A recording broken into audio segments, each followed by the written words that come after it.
Welcome to My Life in Israel podcast, where I speak the truth with people about finding a solution to the Israeli Palestinian conflict while combating anti-Semitism, anti-Israel, and anti-Zionist propaganda, and rant about Israeli politics and life in Israel. I also throw in some Judaism to spice things up.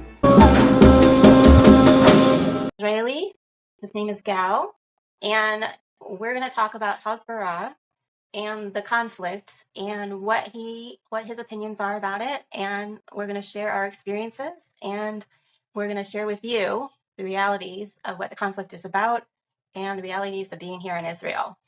So, Gal, why don't you introduce yourself? Yeah, sure. First of all, thanks for having me. It's a very pleasure to be here tonight with you today. And I want to introduce myself. I'm Gal. I'm 30 years old. I am an Israeli citizen. And one of the things that most interests me since I was a child is the Arab-Israeli conflict. You know, I am an Israeli citizen. I live in this country. I love this country, and I really care about this country as well. And I want to share with you my views, and I think my views are very similar to a standard view of an Israeli guy, because I think that the place that you don't need to consume your data is the media, because the media is very misleading. You know, they have interests, they have agendas, and I came here today as an Israeli citizen who live in this country, who experience everything that happens, how things look like. Okay. And when did you start getting the interest to do Hasbara? Like before October 7th or after? Well, long ago, but I didn't do anything with it. It's a matter of time. At the beginning, I improved my English, and I've still been improving it for the past the past year. But it's a matter of time. I believe that I will represent Israel in the next year or the next one, and I'm on it. Okay. And how do you perceive what people think on the outside? What are the things that you always hear people say that's obviously wrong? Repeat the second part. No. What do you keep hearing that people say from outside Israel about the conflict that you feel is wrong, the most wrong? I think 90% of what they say is wrong, not because they are stupid, because they are misled by the media, by political agendas that, you know, the journalists have a lot of power how to present the conflict, and many of them have their own agendas. And so I think a lot of things are false. For example, the claim that Israel commits genocide. It doesn't make sense. If Israel if Israel had committed genocide, so the war would have lasted on the 8th of October by using atomic bombs or any other way. Israel has the capability to do genocide. But the problem is very fundamental, that the data that you receive the data from journalists who are the data they receive it from Gaza Health Ministry, which is actually Hamas. And I think it's not the media is not an honest source to rely on. Okay, so is there a reliable media source that you can rely on? Is there any one that you depend on to get your information? I think it's impossible in today's media, not only Israel, but any other topic, even politics, because I can refer you to Fox News, but they are right-wing and they are very pro-Israel. So I think that anyone who wants to go deeper into the topic has to hear the two sides and go and explore. Don't believe to what people say, because they have interest and agenda. Okay, so even here in Israel, do you find that here in Israel also? I think that Israelis have also interest in how to share it, and Palestinians as well. I think that what you need to do is to speak with the two sides, but come clean, without agenda, without interest or something you want to prove your claim. And the reason that I'm pro-Israel is because the fact shows the just of the Israelis. That's what I believe. We can go into it later if you want. Okay. So, have you talked to Arab Israelis here in Israel, like about the conflict? Do you know Arabs here and talk to them about it? Yeah, I did. I only had an Arab friend. Okay. And how did that go? Well, it went well. You see that we have a different mindset. I think this is one of the reasons that Israeli and Arabs do not get along well, but they do too, because Arab Israelis are employed in every area as doctors and everything. We live together at the end. My impression was that he doesn't tell me all the truth because he's afraid to be exposed to criticism. Um, he took the Palestinian side one way or another, but not, how do you say, until the end. It was because I think the Palestinians, yes, they are taught every day to kill Jews. They encourage killing of Jews. They are happy with it. The Arab Israelis, they have different variety of opinions. They are not, one unit. There are some parts of the Arab Israelis who support the Palestinians and Hamas. We saw that after the 7th, that many Arab Israelis posted on the social medias posts that supported Hamas, but there were others who condemned the attack. So I think they are very, they have different range of opinions. But they are not Zionists. They don't have the same agenda as the Israelis. That's for sure. Okay. So how do you know? This is a question I always want to ask. Like, how do you know who can you trust, like within the Arab Israeli community? Do you feel like you can trust them? In what way? Just to be like a friend, like, and they're not going to be like turning on you in some way. Well, I'm a very open-minded guy, so I can trust them, but depends on what. Because in security terms, I would not trust them. Not because they're evil or something like that, because how can I explain that?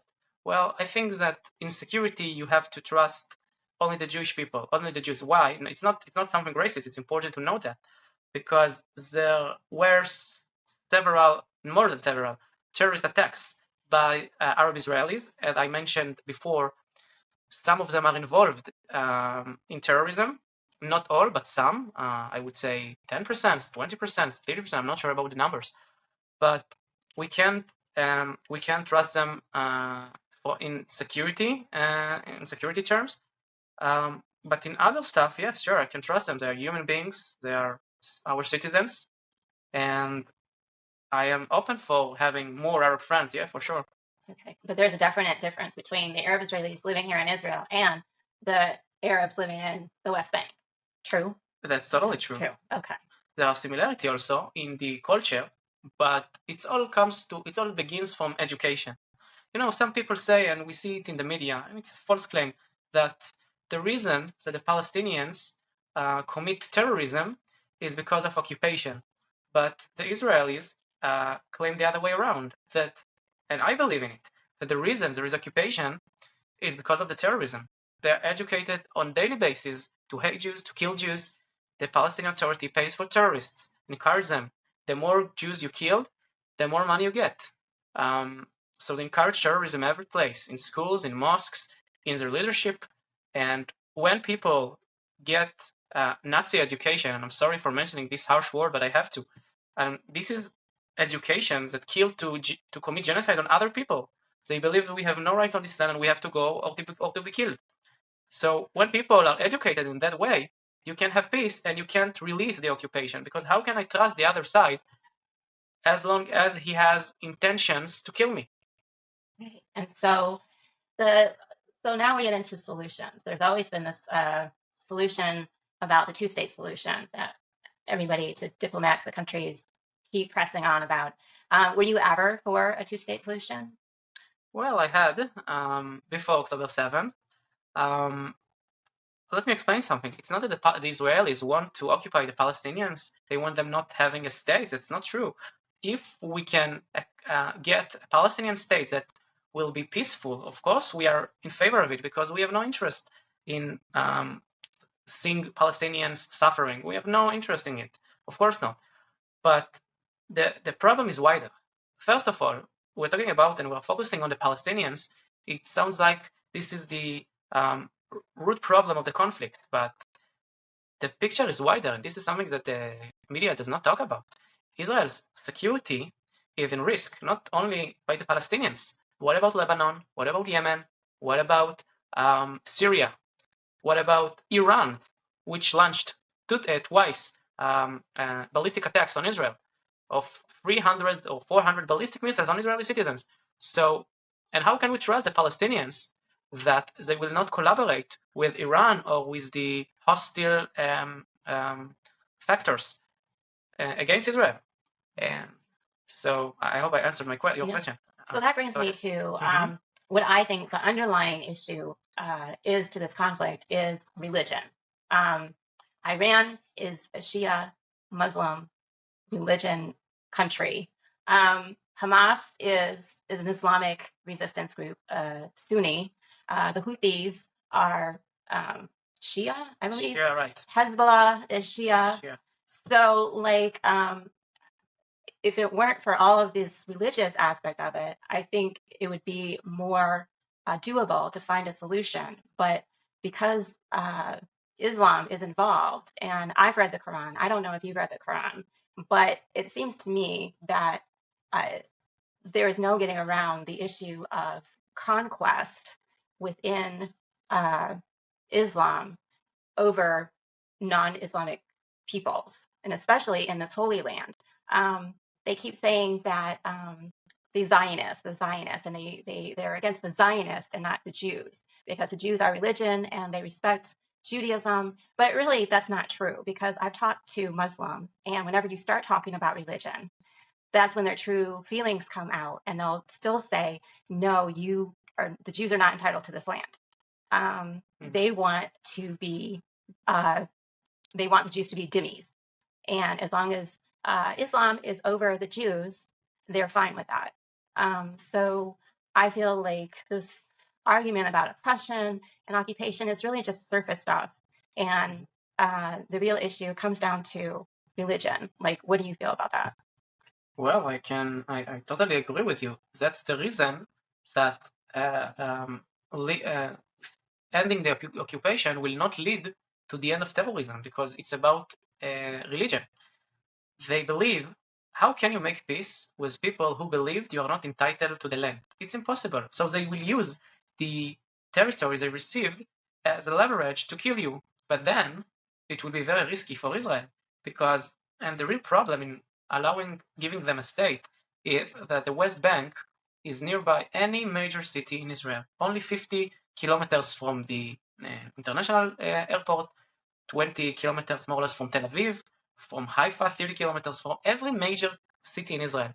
And it might end up with total destruction of the state, and we can't allow ourselves to be in that situation. So what we claim, the Israeli people, is this is a war of religion. It's not a war about territory, because if it was a war about territory, so it would have been solved long ago, because believe me, every Israeli guy here wants peace. Everyone here wants peace. Everyone. Even the extremist rightists want peace. In their terms, but everybody here wants peace. So it's not about territory. We have no partner who are on the same, in the same mind. Exactly. Okay. So what do you think about Bibi? What do you think about the government and how he's handled things, even before October 7th, after October 7th as a whole? What do you think? Well, it's a very complex answer, because first of all, as I said earlier, not everything we see in the media is what's really happening. It's not what's really happening. And it's also right for Bibi. I'm not sure that we know everything about Bibi too. The way he handles the war. Well, on the first hand, I'm very, very worried about the response from around the world. I'm worried about the way this country is shown. So I think that in general, he has a lot to improve. On the other hand, I want to give him credit for, he is having a lot of pressure around the world. People want to end this war with Hamas in power, and he faces the pressure very, very well.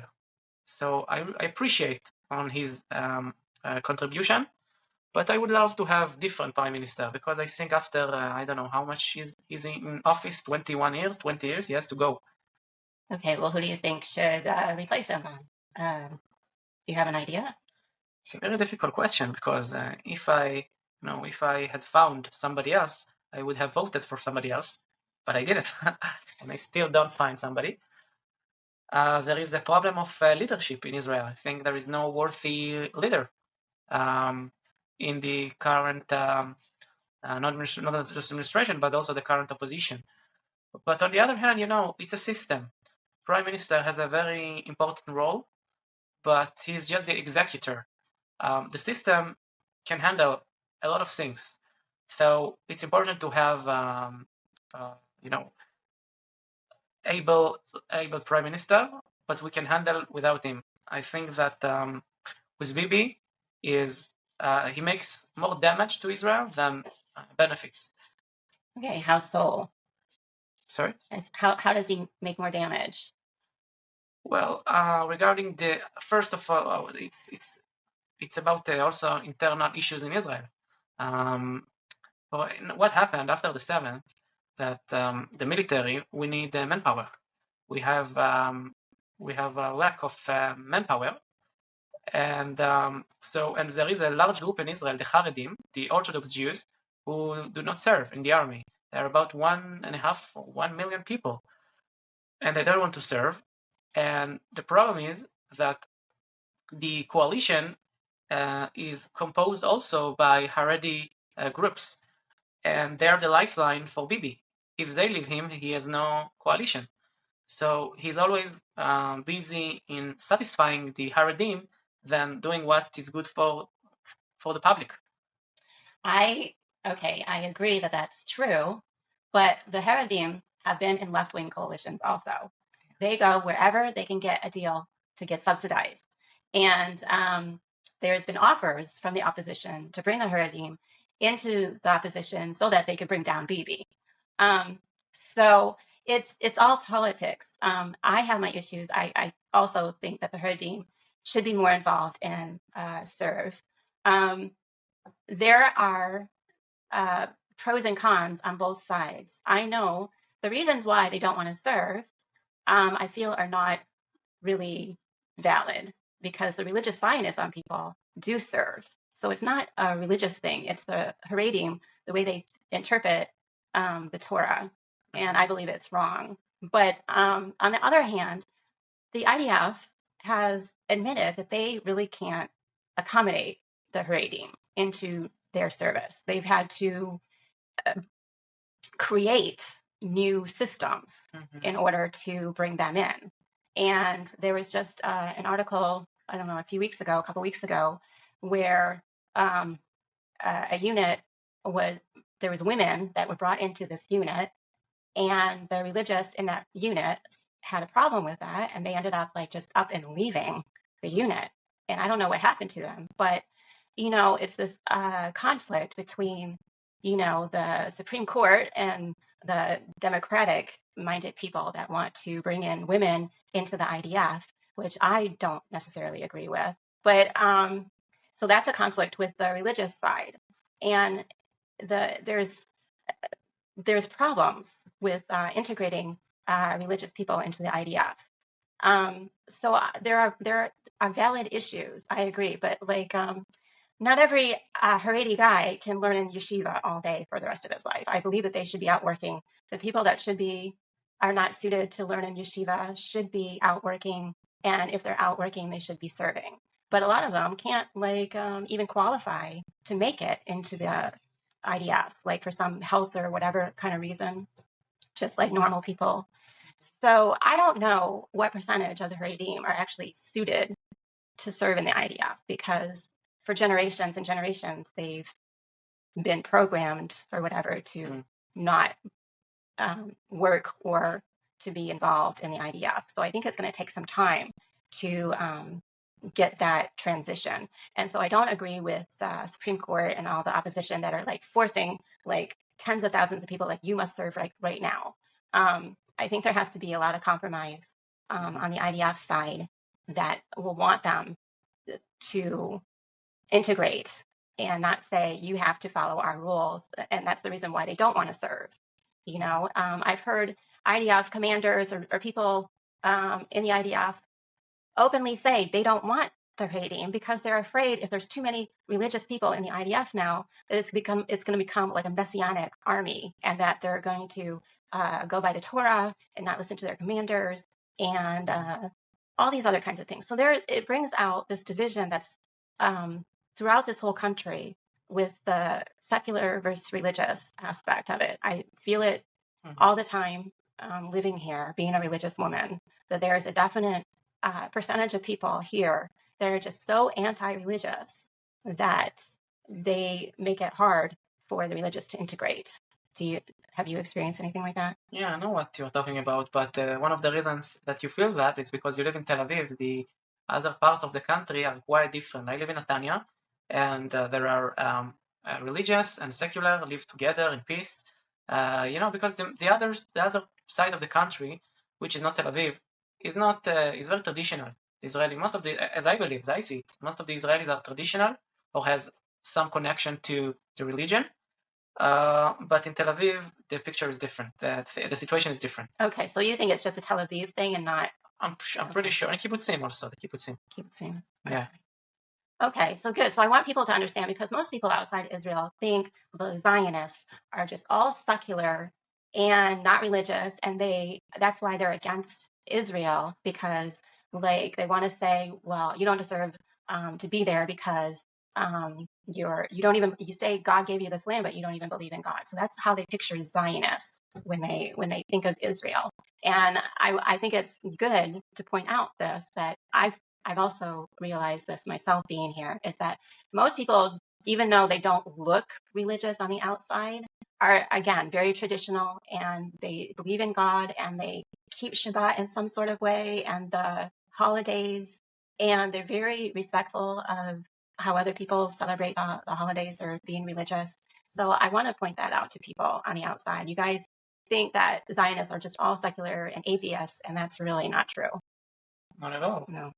A variety of different groups in Israel. There are Muslim religions, there are Muslim secular, there are Christian religious and Christian, and also Jews. The same. And I think about 20% of the Israelis are religious, if I'm not wrong. I think 10%. It's according to statistics. You can check it. 10% are Haredim, and 10 or 11% are what we call national religious. Dati Leumi is these guys with yarmulke. So religious too, actually. Okay. So what would you qualify as? Are you traditional? Traditional. And by the way, my grandfathers and mothers, my grandparents actually, are religious, and on the one side, my father's grandparents. No, sorry. Let me correct. My father, my father's how to say, the father and mother together. Parents. Yeah, it's a basic word, but I forgot. So my father's parents are religious, standard religious, and my mom's side are closer to Haredim. They're not Haredim, but they quite close. So there are a lot of religious people in Israel. And where does your family come from? Like, your parents were probably born here, right? Mm-hmm. And then where were their parents from? Also were born here. Okay. But my grandparents, from both sides, by the way, they came from Yemen. One of the most, I think, neglected states in the world. I'm very happy not being here because it's not my country. So my grandparents, they left Yemen in 1948 during the War of Independence in Israel. And I'm very happy to be born and raised in this country. Okay, so your family is a product of the expulsion from the Arab countries. Yeah, nobody talks about it. Nobody talks about it. But they were expelled from Yemen. Yes. Okay. So what do you have? So what do you have to say when people just say that Israel is a settler colonial state? I think that these people have agenda. Like I said before on the media, they have agenda. If you want to discover something, if you want to find out something, to explore something, you need to look at the facts. What facts? Jesus was a Jewish guy from the state of Judea. The Bible talks about Israel and the Israeli people. And I'm not sure how to say that, Yetziat Mitzrayim. you know what I'm talking about? No. The Israeli were slavers at Egypt. Oh, yes. So, and they left Egypt back to the Promised Land. It's also mentioned in the Quran, the Islamic. So all the religions believe that Israel belongs to the Jews. All you need to do is to look at the textbooks and not speculating or guessing things, or just to look at the facts. The Promised Land. This is a very famous phrase. It was coined. It was said about Israel, not about Palestine. Okay, so what do you have to say when everybody wants to say that the Palestinians are the indigenous people? Well, again, they need to look at the statistics. As I know, so between the 18th centuries and the 19th centuries, there were immigration of around 300,000 Palestinians. They all came in the last 2 centuries, 2 or 3 centuries. If they believe they're the indigenous, so show me proof. In the Bible, in the Christian Bible, even in the Islam, you have no proofs for the word Palestinian, for Palestinian people, because even the Muslims don't really believe that it belongs to the Palestinians. So it's not about how you think, it's about facts. So what do you think after October 7th? Like, what do you think about Trump's plan to expel, voluntarily try to move the people in Gaza to other countries? You're for that? Yeah. Well, unfortunately, I don't see different other solution on the chapter, on the agenda, but well, it's complicated. First, I think that anyone who wants to move from Gaza voluntarily, why not? Well, they don't have a very good life there. They have no future. The whole city is destroyed. So if I was Gazan, I would do it, of course. But I don't see it's happening. The basic problem is that Gaza poses a threat to Israel. So as long as they stay there, the rockets will continue to land on Israeli cities and to be launched. And I'm against it. So the only reason that I support the plan is because they pose a threat to Israel. But in the Middle East language, if you want to deter the other side, you need to occupy territory. That's what deters the other side to attack you. So, and if it will be done, and Gaza will be annexed to Israel in one way or another, so the Hamas side or the Palestinian side from the West Bank will be very, very afraid to attack Israel again, or to do something like on the scale of October the 7th, because they have to know that there is price for the actions. What I say is very simple. Don't attack me, and I will not attack you. Don't teach your children to hate the Jews, and I will not occupy you. That's the fundamental problem. Right. Because if we put down our weapons, they have openly said that they would take advantage of that and conquer us. Mm-hmm. So there is no other choice. Okay. So do you believe the same thing should happen in the West Bank then? The same. Should we expel the people that are causing all the terrorism? Unfortunately, I don't see any other solution. I would love to live side by side with them peacefully, but they don't want. They had the chances since 48. 48, they opened the world against us with 7 different states against a nation that just survived the Holocaust. People forget about that. And we survived. And we are not going to be apologized for our survival. And the problem is the refusal to recognize Israel and the right on the land. And you just mentioned the Arab guy who said that you have no rights on the land. So we start from the point that they don't recognize me. So if they don't recognize me, it's only the first step. How can they live next to me peacefully, especially when we have all the threats from the neighboring countries, Syria, Iran?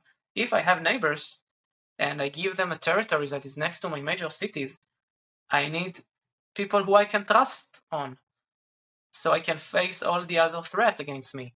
And it's not the case. They don't recognize me. And they refuse all the deals that they were offered. They were offered 4 or 5 times, get a state, get what you want, and let's make peace. And they said no, no, no, no, no, no, no. They still don't know. And I can elaborate something about it? As I said, it's more complicated than you think, because with whom should we make a peace? With Hamas, who said publicly that they want to kill every Jew on earth, or with the PLO?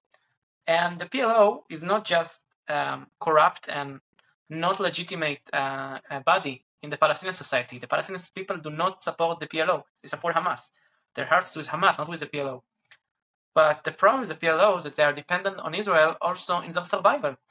The occupation, and it saves the PLO because the PLO does not control many areas in the West Bank. They are not capable to. So in many places there are terrorist cells in different areas like Jenin in the West Bank, and they don't do the job. They don't control what's going on there. So Israel has to go in and to put things in place. So it serves the PLO, the stay of the Israeli forces, because the day that Israel leaves the West Bank, Hamas takes over, and because of this, we cannot allow ourselves to have a Palestinian state next to it. That's what I said from the beginning. They have to change their agenda. The day they change their agenda and not supporting Hamas and the terrorism and the resistance, we can have peaceful neighbors that we can give them a territory next to our cities. So you make a good argument for sovereignty, that Israel should just control everything, and because that's the only way that we're going to make sure that the media and the education is not going to be propaganda and filled with the narrative of we must destroy Israel. Correct? Sure. Correct. I tell you something. If you take a look at the pro-Palestinian protests, you hear a lot of chants, not 100% against the state of Israel, 0% against Hamas. And I was wondering recently, why don't we see even one picture of one hostage? Oh, we haven't even talked about the hostages. Yes. We didn't talk in the pro-Palestinian demonstrations. Even one picture, even one, the slightest, even a shred of compassion among the Palestinians or the pro-Palestinian protesters toward the hostages. Didn't see even one picture in all the demonstrations around the world. So this is the people, unfortunately, I'm saying that with sadness. These are the kind of people that you say make peace with, but they don't care about. They don't call. So it's not a peaceful way to. Exactly. Yeah. Like the Palestinians themselves have been interviewed in the West Bank, and they've openly said, we don't think Hamas should give the hostages back. Like they don't want to give the hostages back, and Hamas doesn't want to give the hostages back. And so my solution, I made a video about this, is that I don't know why this hasn't happened sooner, but there hasn't been. Why do we have our jails and prisons filled with terrorists? Just sitting there, getting an education and getting health care and all this other stuff. And like, why don't we have a death penalty for the terrorists? Because if we had a death penalty, Hamas wouldn't have the leverage to go out and take hostages to begin with, because they want hostages so that they can exchange them to get their prisoners out. And so the solution should be that we just execute all of the prisoners, and then they won't have an incentive to take more hostages. That's my theory. What do you think about that? Yeah. Well, I support this attitude, but it's controversial because, okay, I believe that all the legal advisors in the world would agree that terrorists with Jewish blood on their hand, even one Jewish person who they killed, are valid for a death penalty. But what about people who are in sentence because of I don't know what we call a small offenses? For example, somebody who was the driver in a terrorist attack, or just guided the terrorist where to go to kill Jews. Well, if you ask me my opinion, I think that everyone who are involved in terrorism should be killed by death penalty. But it's more complicated. You have the international law and the systems, and this, by the way, this is one of the reasons that Israel comply with the international law, and that what the media say about Israel, there are a lot of false claims.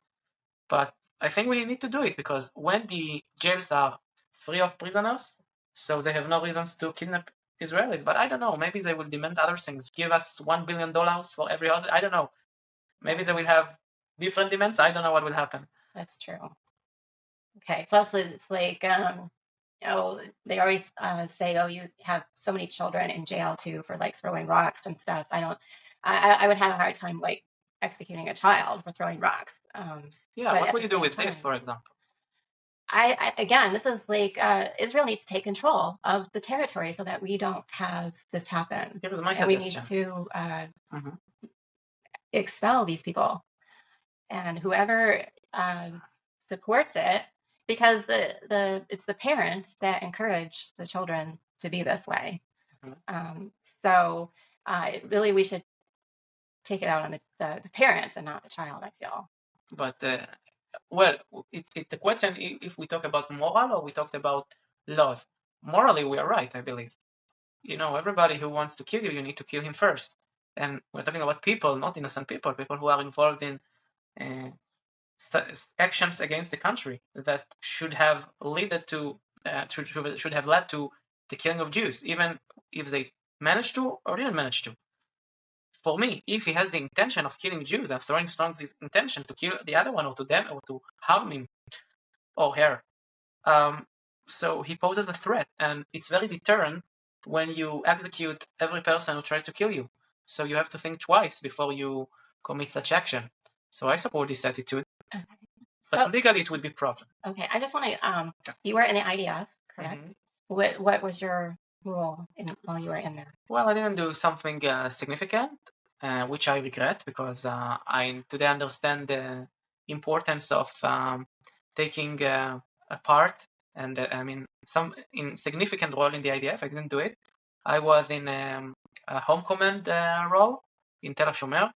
I was in charge of the I filled in how do you say that? I was a storage man. I don't know how to call it in English. I don't know what that means. What does it mean? I was in charge of a storage, and I would provide like all kinds of equipment to the unit. Okay. So you weren't involved in like actual, like you weren't in the West Bank or you weren't in Gaza. No, home command, only Okay. in the center of Israel. Okay.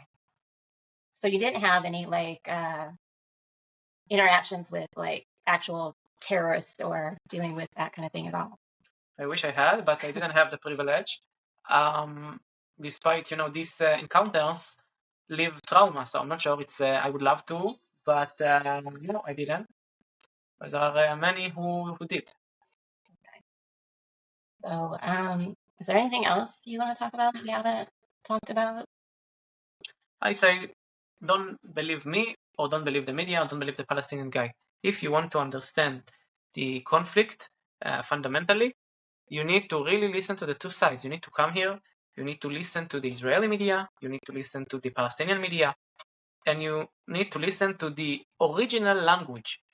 If you want to understand the Israeli mindset, you need to watch the Israeli news. You need to understand the mindset of the society. This is the most important thing. If you want to understand the Palestinians, you need to listen to their mindset. By the way, it's the same goes for every conflict. The same with Ukraine and Russia. If you want to understand Russian, you need to, but you will see everything is propaganda there. Yeah, I support Ukraine. But what I want to say that you need to explore and to understand the culture, the mentality, and the local mindset. It will give you all the answers, and stick to facts, not to agenda. Don't listen to people with agenda. Don't just listen to facts. What if I say, for example, that the Palestinians refused 5 or 6 times to any proposals? That's fact. It's not agenda. How you interpret it, it's something different. But you need to stick to facts, and then you can understand who is the good guys and who are the bad guys. Okay. So I would love to keep talking. Do you have more time, or do you need to go? Well, actually, I need to go. Oh, you need to go. It's long. Okay. I'm not used to speaking English for. I spoke for 1 hour. I'm not used to. It was challenging for me. Okay. So I really appreciate you stopping by and discussing it. I would love to talk to you again. And thank you for enlightening our people. And because I can't talk on some things because I didn't grow up here, I have my own opinions, but I'm not Israeli. So I love talking to other Israelis about what they think. And I hope that we can talk again. Or if you have anybody else in mind that would love to talk to me, please let them know. Yeah, sure. Okay, thanks. Thanks for listening to My Life in Israel podcast. Follow me on TikTok, Twitter, Facebook, Instagram, and YouTube for non-podcast videos. If you enjoyed the podcast, like, share, comment, and follow me on Spotify and other podcast apps so you never miss another episode. Support my work and support Israel by making a one-time or monthly donation or become a subscriber to get access to exclusive content. The links are in my profile and description. And stay tuned because I have a lot more to say. Am Israel High.